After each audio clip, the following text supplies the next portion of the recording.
Iwan Liwanag na muling nagbablog at ipapakita sa inyo kung anong nangyayari dito sa ating integrated farm.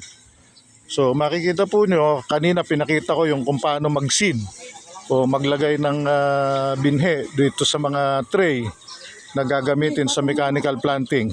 Ngayon naman po ay ini-stack nila yung mga tray at matapos po yan ay didiligan yan. Pagkatapos ng 2-3 araw, yan po ay lilipat na rito sa pinitak para tumibay, para siya po ay tumibay at mahanda ng maitanim dito sa ating bukid. So ganyan po, napaka-neat nung trabaho at hindi na backbreaking na katulad nung ginagawa natin. Pag magbubunot pa ng punla, tapos itatanim na maghapong nakayuko. Ngayon po, ganito na. Ito isusubo na lang, tatanggalin ito dito sa mga tray.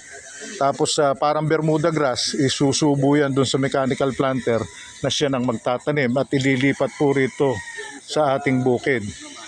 So, ayan po, itong bukid natin mga kaibigan.